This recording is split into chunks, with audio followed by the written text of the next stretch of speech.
Oh, hi there. Just brushing up. Now, I call this Seestar for Dummies for two reasons. First, I wanted to get your attention. And second, I wanted to indicate that this is going to be a very simple yet comprehensive review of everything you need to know, not only to get started using your Seestar, but to get the best performance possible out of it.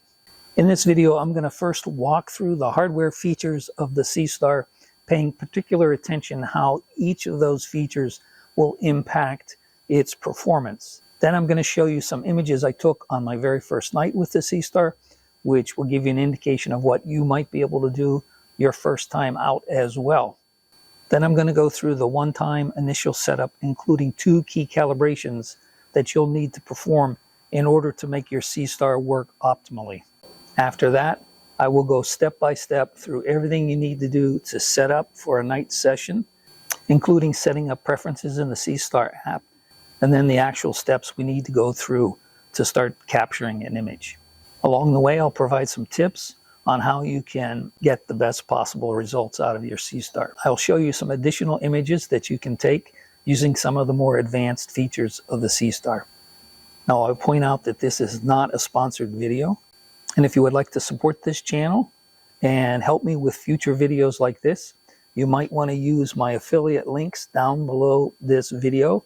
Those links will enable me to earn a small commission at no extra cost to you. If you learned something useful from this video, please like it. It makes it easy for other folks to find it. And you may also want to subscribe so you can be alerted when I post future videos like this one.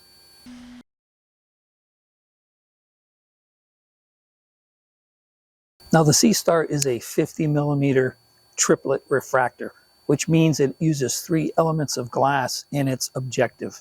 And because it uses 3 separate elements of glass, it can focus the red, green, and blue wavelengths all at the same focal plane. And that means we can get a very nice sharp focus with the Seestar, which is important to get crisp detail in our images. And it also means you won't get any chromatic aberration, which you'll find in a refractor using a 2-element or even a single element in the objective. The Seestar has none of that. Nice, crisp, coma-free images. Now, the Seestar uses a Sony IMX462 color CMOS sensor with 2.9 micron size pixels for high resolution. In fact, your resolution will most likely be limited by your seeing condition. Now, normally I wouldn't recommend a sensor with a chip this small, 6.5 microns on a diagonal. And there are 2 reasons why I say that. First, when coupled with the 250mm focal length of the optics of this scope, you get a field of view of 76 by 43 arc minutes. Now, that's wide enough to fit the full sun in a single image and also the full moon.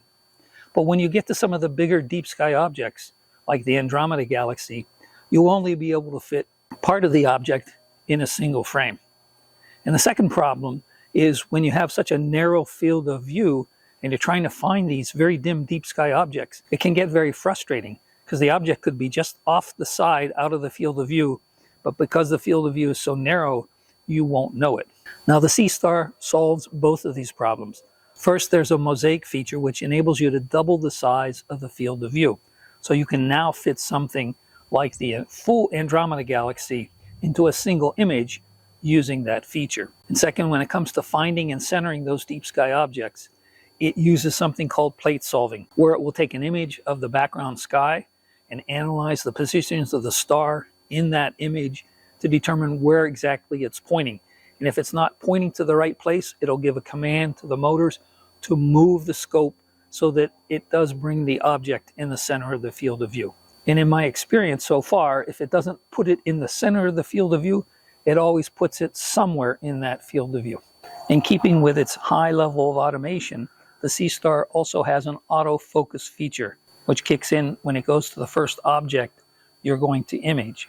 Now, you can override that with a manual focus, but in my experience is that the autofocus feature works great, gives you a nice sharp focus. So start with that until you have a reason not to. Next, it has an internal shutter, which it will use to take dark frames, so it can subtract out some background noise from hot and warm pixels. Next are its two internal filters, which the Seestar will automatically select on its own based on the type of target. First is a dual narrowband filter, which filters out most of the background light pollution, letting in light only around the oxygen 3 and hydrogen alpha wavelengths, which are characteristic of emission nebulae. And second is a UV IR filter, which it uses for everything else to keep the stars sharp and pinpoint and not get bloated. And finally, the Seestar uses an Alt-Az mount. So it doesn't actually track the Earth's rotation since it moves in the plane of the horizon and perpendicular to the plane of the horizon, which limits the length of the exposure you can take without getting objectionable star trailing or star elongation. So in practical terms, you'll probably want to stick with a 10-second exposure choice, but you're not limited to a single 10-second exposure, since the Seestar will take multiple 10-second exposures and stack them one by one on top of each other, aligning and rotating them so that the stars match up from frame to frame, even though the background would normally appear to be rotating since we're not tracking the Earth's actual rotation. That way you can take very long stacked exposures from minutes to hours and be able to see more and more detail in the deep sky object. So the big takeaway is that the Seestar is a highly automated, highly capable imaging system that lets you take images like this one of M27, the Dumbbell Nebula, or this one of M13, the globular cluster in Hercules, or even this one of the Crescent Nebula. So when you first get the Seestar, you'll have to do the initial setup, but it's a one-time setup only. And frankly, the included instructions I find are very clear and simple to follow, but I'll go through them quickly. First thing you need to do is make sure Bluetooth is on your phone and Wi-Fi is also turned on. And for this initial setup, you'll need internet connection. You won't need that later so that you can use it away from home or somewhere where you don't have internet connection. And so the very first thing is to download the app onto your phone. I already have it on mine. They even include a QR code that you can scan with your phone or tablet and connect to download the app. So now that you've downloaded the app on your phone, you can see the app here. What you need to do is press the power button hold it for 1 second, let go, and then hold it for 2 seconds, and then let go. Since I've already initialized this, I only have to hold it for the 2 seconds. You can hear the beep, and now it's initializing. Now you wait maybe 15, 20 seconds. Ready to connect. When you hear the powering on, ready to connect, it's ready to go, and then you can hit the connect button. If you have multiple Seestars in the vicinity, it'll list multiple, but I only have one, so you see one here. Hit the connect. And again, your very first time turning on, it will ask you to hit the reset button, which is on the bottom. You do that, and then you'll see this, Seestar wants to join Wi-Fi, and you say, go ahead. And there you go, we're connected. The next time you turn this on, all you need to do is make sure you have the Wi-Fi and Bluetooth on your phone on. You bring up the app, you hold the power on button for 2 seconds, let go, and then you'll hear that it's ready to connect. And then you go through the connection procedure, join the Wi-Fi, and you're ready to go. To be clear, the Wi-Fi you're joining is the Seestar's Wi-Fi, not your home Wi-Fi, which is a whole nother topic called station mode, which I won't get into. Now, once you've connected to the Seestar, there are two key things you need to do. The first is you need to calibrate the internal compass in the Seestar, and then you need to train the Seestar to understand what level looks like. And both of those will enable the Seestar, when you place it out in the field, to understand where it is relative to the sky. So it'll have your coordinates from your phone and the time, and it'll know which way is north because it has the compass, and it'll know that it's level because we're going to do the level process with the feedback, which I'll show you later. And then from there, it can make a very good guess where the objects in the sky are. And then it'll use plate solving to fine tune that. So if you don't do these two initial setups, then those things won't work so well and you might have some frustration. So take the time to do these correctly, and they're actually very simple. So in order to access those, we're going to tap on the image of the Seestar in the app, and then we're going to go down to Advanced Feature, and then we're going to hit Calibrate. And with the first thing we'll do is compass calibration. And so you hit the Calibrate button, and then you'll see this video shows up where you're basically spinning this thing around. So we'll go do that, and we'll rotate this around, and you see the feedback loop. Now I'm doing this inside. I suggest you do it outside where there's no iron structures around to mess with the Earth's magnetic field. And so there we are, complete. So now the next thing we're going to need to do is teach the Seestar what level looks like. So you just pick up for yourself a bubble level. I got this at the hardware store. And there really is no simple place to put it on the top where you can easily see it. You really have to put it on this base. And you want to put it near the edge of the base.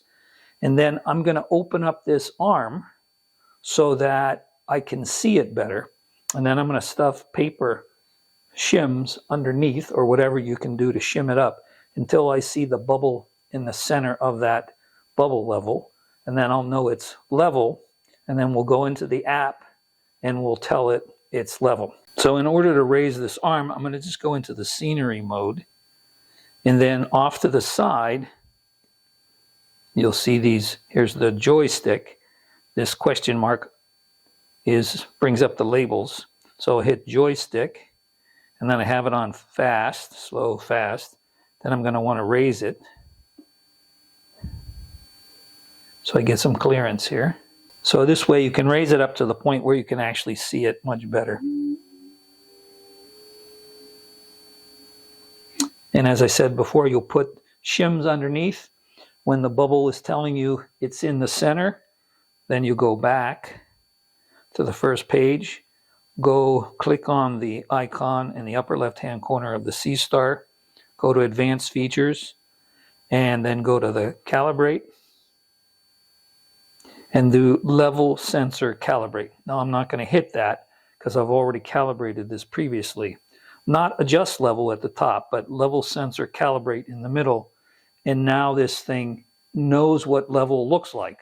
So when we attach it to the tripod and we stick it on the ground, as you'll see, this can give us accurate feedback so that we can get a good level out in the field. Now you have to do those two calibrations. Watch out for the lens there.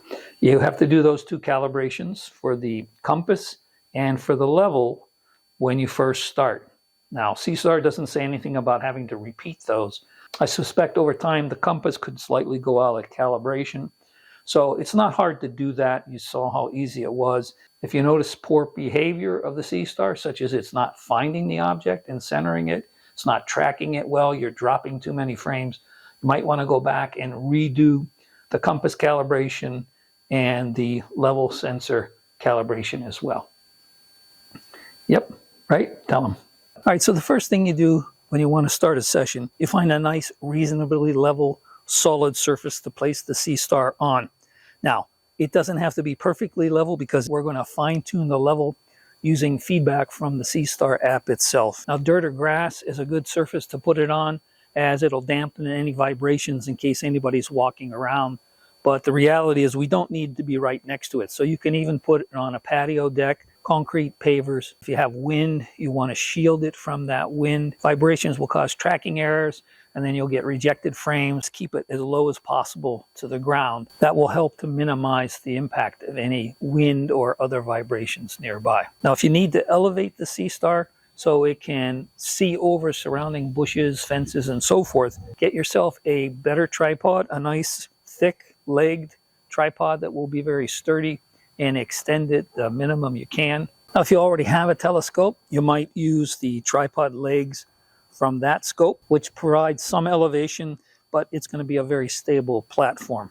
Now, the downside, obviously, is it's much bigger and it's heavier. Now, when it comes to fine-tuning the level of the Seestar, you can certainly do it by adjusting the height of the legs on the tripod that comes with the Seestar. But it's so much simpler if you get yourself something like this 3-point leveling system for camera tripods. It has 3 adjustment knobs that you can use to tilt this till you get the level right. It also has 2 bubble levels on the side and a bubble level on the top that you can use to pre-level this before you use the Seestar app. And then this just screws onto the base here, and then the Seestar screws on top of this. So much easier with this. You can get it at several astronomy suppliers, and sometimes you can get the exact same thing cheaper on Amazon. So I'll put links to Amazon as well as my 2 favorite astronomy suppliers down below the video. Now let's take a look at the procedure for setting up for an actual imaging and viewing session. Now you could view the sun during the day. If you do that, make sure you put the filter on the front of the lens, otherwise you'll burn up the sensor inside. I'm going to focus on deep sky objects, although a lot of what I say applies to the sun as well. So we're set up on a relatively level surface, but we're not yet level. I've turned the Seestar on already, and I've connected with the app. So the first thing I want to do is tap on the image of the Seestar in the upper left-hand corner, go down to Advanced Features, and go down to Calibrate. And we're going to use Adjust Level at the top of the screen. Hit the Adjust button. You heard her say, please level it.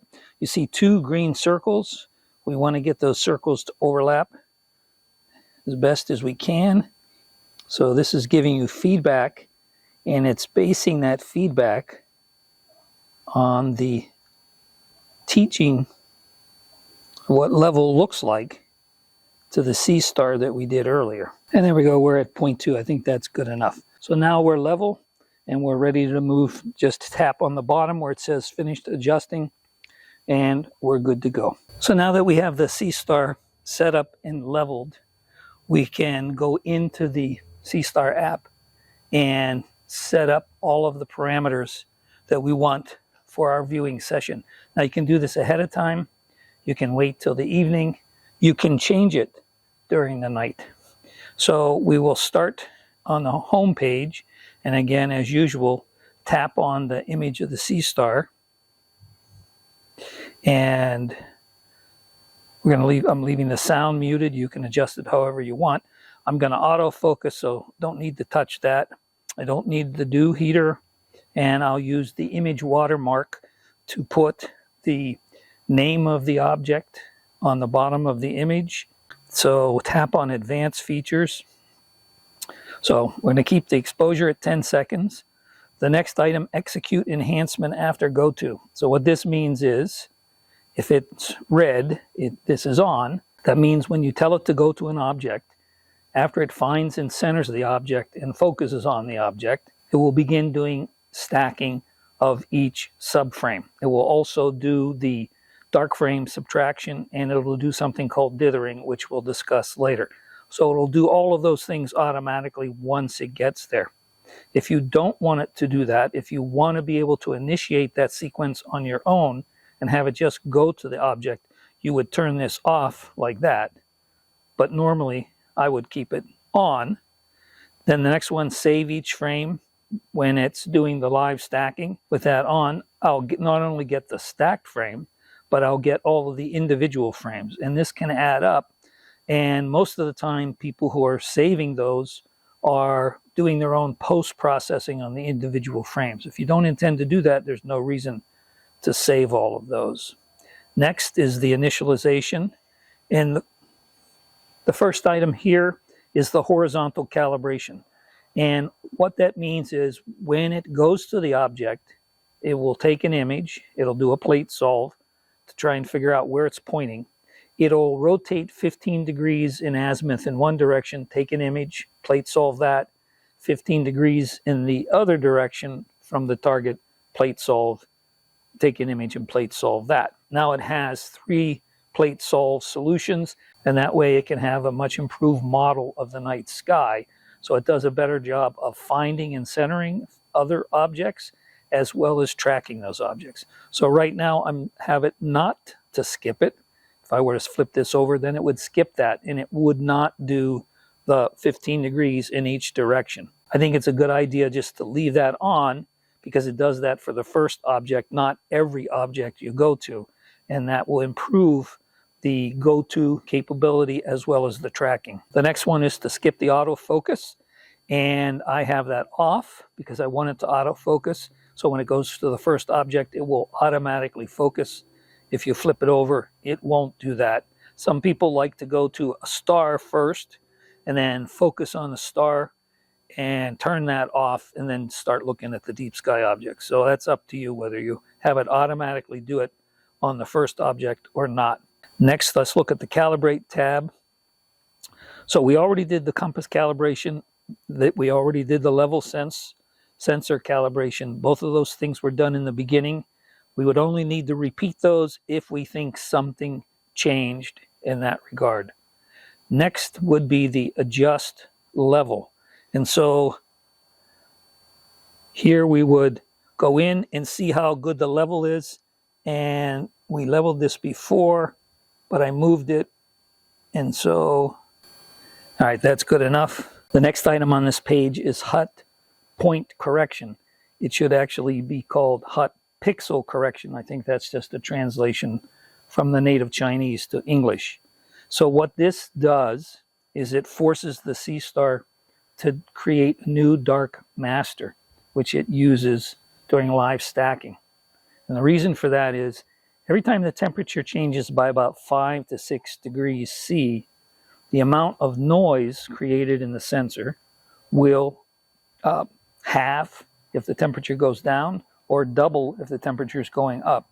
So it's a good idea if your evening is cooling quite rapidly or you're running for a long time, several hours, and you notice that it got much cooler, to redo the master dark frame. Because if you're using the older master dark and things have changed, you're actually creating noise in your image rather than subtracting it out. So let's go back. The next item down on this page is live. So if you have this on, which is the default setting, it'll automatically do the enhancing or live stacking along with dark frame subtraction and dithering. If you turn it off, it will not stack the individual images. It'll take them, you can see them live on the screen, but it will not stack them. It will save them, and then you can work with them later. And I would imagine someone who's using this is someone who's focused on using the Seestar to do more like traditional astrophotography. So collect the individual frames and then post-process them in some astrophotography software afterwards. But we're concentrating on live viewing or EAA, and so I'm going to leave that activated. And the next thing is Sky Atlas Sync, and we haven't gone through the Sky Atlas, but that enables you to center in the Sky Atlas on an object, say a star like Rigel or something like that, and then do a sync. And that will also tell this, it'll give it a data point to help it improve its pointing accuracy. And then the one down here, auto shutdown, will shut down if no one is connected to it for 15 minutes. It'll automatically shut down. So we just leave that on. In guest mode, I'm not going to go through. So those are the settings. Now all we have to do now is wait for it to get dark, and then we can do some actual imaging. So as you can see, it's dark now, so we can get started. First of all, I'll point out it's not a good idea to shine red lights either at yourself or especially at your scope while you're trying to do some imaging. But I thought this would be at least a little more interesting, and I don't think it's going to impact since we're not going to be pointing towards the red lights anyway. So I have the Seestar leveled. Again, I had to move it because I want to look at in the direction of Orion, which is coming up at about 20 some degrees. I have Bortle 6.5 skies, for those of you who know what that means. So it's not the worst light pollution, but it's not great dark skies. Tonight the seeing is very good, but we have some high thin clouds. Nonetheless, we're going to be able to see quite a bit, I think. So the first thing is I'm going to tap on open the arm. You can also see on this home page that the battery is at 92%. You can see the serial number for this thing. While we're waiting for this to open, I did re-level it, so I'm within 0.2. Let's go into the stargazing. Let's go under the, let's see, it doesn't have, we're going to start with the Orion Nebula. Let's go scroll down here till we find the Orion Nebula. There's the Horsehead. We're going to look at that too. The Orion is very bright, so it's a very easy object, but we'll just start with that. So it's at 28 degrees and climbing in altitude, so that should be good for low amount of field rotation. So I hit the go to. So now what it's going to do is it's going to go search for Orion based on its compass reading and knowing its level, knowing the latitude, longitude, and the local time. The star motion there is just an animation. So it's going to move to the target where it thinks Orion is, take an image, then it's going to move 15 degrees and on either side of that, take images, do the plate solving, and improve its pointing accuracy, and then go back to where Orion should be. And there it is. Now it's doing the what it calls horizontal calibration. So it's going to move over 15 degrees. There it goes. Take another image, and 15 degrees on the opposite side. Takes a while to get there. All right, so now what it's doing is it's taking the dark frames. So it's going to take 5 10-second dark frames. It'll make a master dark frame out of the 5 by averaging them together, which it will then subtract from all of our subframes, or light frames as they're called, before it stacks each one of those. That way we get rid of some of the fixed pattern background noise in the sensor. Now you may have heard that was the shutter. Now it's doing the auto focusing. I can hear the focus motor move. Now it's finished, and if you look in the upper right hand side, that thing that looks like a cloud that turned red, that's they call it light pollution filter. So it's the dual narrowband filter which it put in because we're looking at an emission nebula. And you see the timer, countdown timer at the bottom, counts each exposure. That was 1 10-second exposure. And you look at the top upper right hand side, you see 20 seconds. That's 2 exposures. And you'll see it takes a couple of seconds for it to add each frame. So now we've got 3 frames. There's the 4th, and when it comes up for the next frame, you see a long pause as it dithers. And then look in the upper right corner, it added the 5th frame, finished dithering, and it's going for the next frame.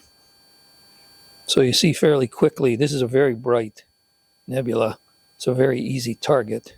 Now we can keep stacking as long as we like. If you look at the arrows at the top center, 4 arrows pointing out, that's to expand the view. So it actually is centered.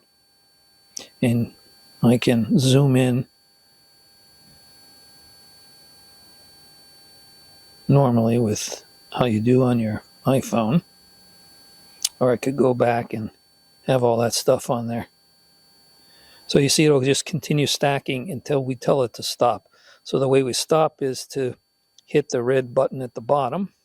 And it stored the image on my phone, and also it stored the FITS file on the Seestar hard drive internally. So now what you're looking at is a live view. There's no stacking going on. So here is the final image after 2 minutes of live stacking, 10-second subframes. A nice, bright, clear image with good detail, good focus, no chromatic aberration, and good color balance. So let's go look at the Horsehead Nebula, and instead of using the method to get to it like we did with Orion, in the lower right-hand corner, you'll see the Big Dipper constellation, and this pulls up, it's a sky chart, and that's where our scope is pointed at the Orion Nebula. So let's go find, here's Elnatach, there's the Flame Nebula there. So if we go over here is the Horsehead Nebula. So we can kind of position this however we like. And let's position it with the Horsehead right in the middle. And on the lower right-hand side where it says go to, I'm going to hit the go to.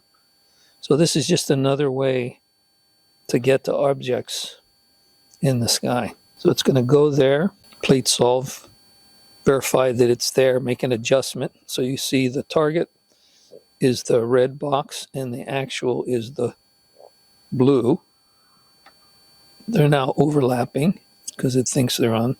So it's satisfied with that. And now it's starting. The countdown timer has started. First frame has been taken. And it didn't like the first frame. It rejected that. So it took the second frame. So you see the 10 seconds up in the top right. And you see 20 seconds now. And I can barely see the Horsehead Nebula. It is in the center. Let's let it accumulate for a while. Yeah, it's starting to show up a little bit more. So let's let that run for several minutes. And we'll come back. All right, well, here we are at 10 minutes and 30 seconds. I have to say this took me a little over 20 minutes to get over 10 minutes of exposure. Now, you can clearly see the Horsehead Nebula. Let me show you another feature, which is this intelligent denoising. So if we zoom in, we can see a lot of background modeling or noise. If we hit the intelligent denoise, it will take the image offline, do some processing, and it'll come back, and we'll see that it cleaned up a lot of the background noise. All right, there we go now. So you see what this looks like now, and if you look at the upper right-hand corner, COMP for comparison, if I hold that down, there's the original 10-minute plus image, and here's that image with denoise. So that's a nice feature.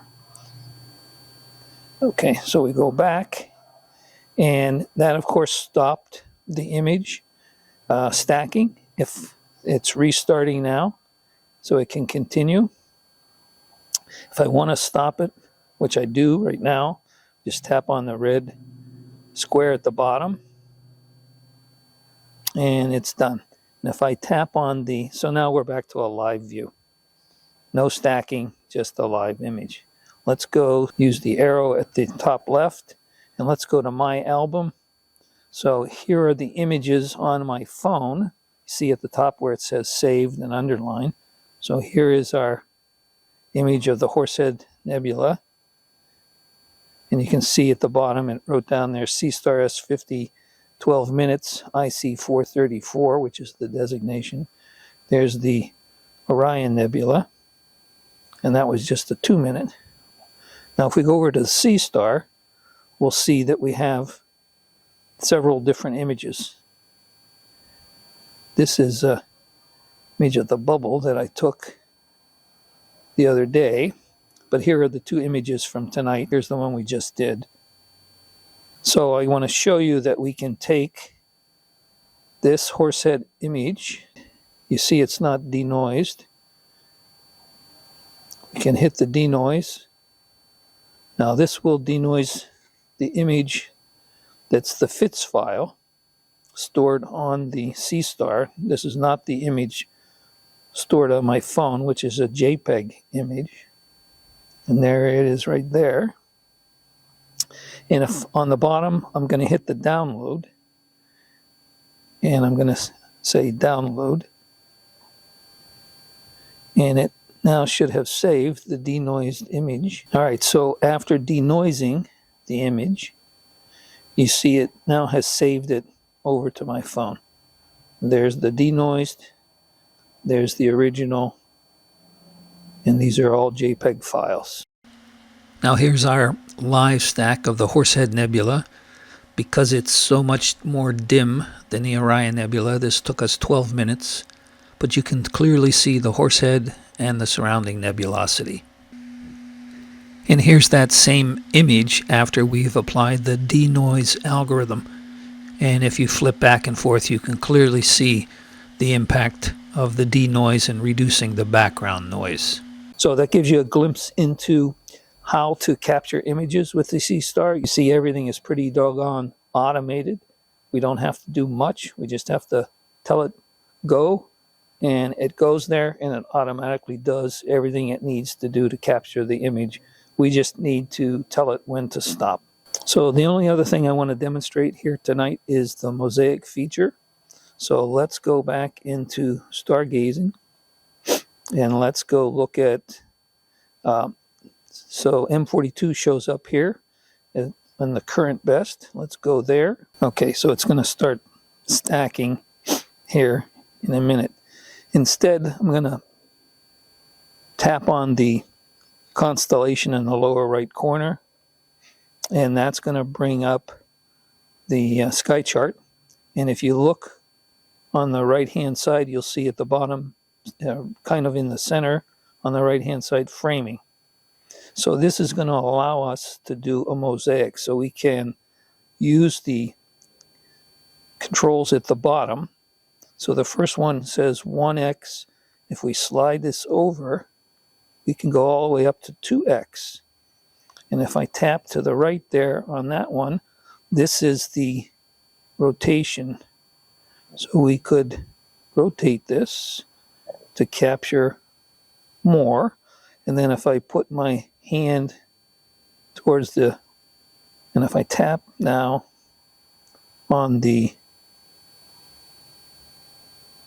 sky chart, I can move this around however I like, and we'll leave it right about there. And then I'll tap, let me adjust that, and we'll tap the go to down at the bottom. So it's warning me I'm switching targets. Yeah, that's fine. So what it's going to do is start taking a series of images, and with slight overlaps on each, and it'll align those, and it'll keep taking images in an overlapping pattern until it maps out the area which we just laid out, which is twice the size of the original. All right, and so you see this suddenly looks very different. So there's the first frame of the mosaic. Now it's taken 2 frames, and those look like they're overlapping frames right now. Looks like it missed one. You see, I got a message that it failed to stack. It's actually missing several frames right now. There we go, it took another frame. And you see this is starting to expand, and there's a 4th frame. Now it doesn't have to do the dithering, because in essence it is dithering. It's moving things by a larger amount. There's the 5th frame and the 6th frame. It looks like it rejected that frame. There, it picked one up. Now you see it's starting to fill out. So it seems like when it moves to a new location, it's missing the frame until the second try, and then it's doing 2 frames in that location. So we'll let this run for a while and see what we get when it's complete. So the mosaic has been running for quite a while. We see we're at 25 minutes total for the mosaic, and it's still running. Hasn't quite filled out the entire screen, but you get the point of how this works. So with the mosaic feature, we can double the actual field of view, and that way we can accommodate larger deep sky objects with this fairly small sensor. So here's a better view of the mosaic of the Orion Nebula. Even though it's unfinished, I think you get the idea. So with this small sensor, you can still fit even larger deep sky objects by doubling the field of view with the mosaic feature. So I hope you found my Seestar guide for dummies to be helpful. I hope you learned something useful from it. If so, please don't forget to like the video. That makes it much easier for other folks to find the video. And you may also want to subscribe so you can be alerted when I post future videos like this one. And if you want to help support the channel, don't forget you can use my affiliate links to my 2 favorite astronomy suppliers, as well as Amazon, down below the video where it says more at no extra cost to you. So until the next time, thank you for watching in dark skies.